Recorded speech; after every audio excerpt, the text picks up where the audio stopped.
उस नबी को खोजें। कुछ दिनों बाद बच्चों के नाम रखने का एक समारोह हो रहा था। वहां कई बच्चों के नामों की घोषणा की जा रही थी और सभी लोग खुशियां मना रहे थे। इसी सभा में अब्दुल मुत्तलिब भी आए, अपने प्यारे नवासे को गोद में लिया और उसका नाम रखने के लिए आगे बढ़े। अब्दुल मुत्तलिब पहले उस काले पत्थर पर हाथ रखते हैं, तभी खाने काबा के दरवाजे का कुंडा दरवाजे पर खुद ब खुद टकराने लगता है और नन्हे नबी के शरीर से नूर की किरणें निकलने लगती हैं।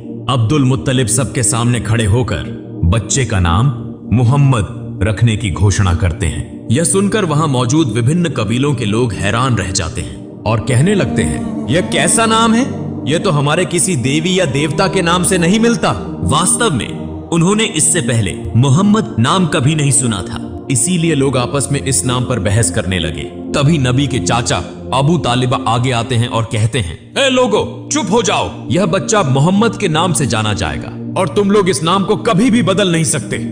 यह कहकर उन्होंने सबको शांत करा दिया और सभी ने उनकी बात मान ली। फिर देखा गया कि अबू लहब अपनी कट पत्नी की बांदियों को वापस लेने आया था, जिसने नबी करीम को सबसे पहले दूध पिलाया था। अब नबी भूखे थे मगर उन्हें दूध नहीं मिल रहा था। यह देखकर अब्दुल मुत्तलिब सीधा अबू लहब के पास गए और उससे इसका कारण पूछा। अबू लहब कहने लगा, यह बांदी मेरी पत्नी ने मुझे तोहफे में दी थी, इसलिए इसकी मालकिन मेरी पत्नी है। यह सुनकर अब्दुल मुत्तलिब गुस्से में आ गए और कहा, तुम मोहम्मद के चाचा होकर भी ऐसी बात कर रहे हो, जबकि मैं तो मोहम्मद के लिए अपनी जान भी देने को तैयार हूँ, मगर अल्लाह ही सबसे बड़ा रक्षक है। इसीलिए नबी करीम ज्यादा दिनों तक दूध के बिना नहीं रहे। उस समय अरबों की परंपरा थी कि बच्चे के जन्म के बाद उसे दूध पिलाने और पालन पोषण के लिए देहाती औरतों को सौंप दिया जाता था, ताकि वह खुली हवा में पलकर मजबूत हो। इसका एक और लाभ यह था कि बच्चे को शुद्ध अरबी भाषा सिखाई जाती थी। उन बंजारिन महिलाओं को इस सेवा के बदले अच्छा इनाम भी दिया जाता था।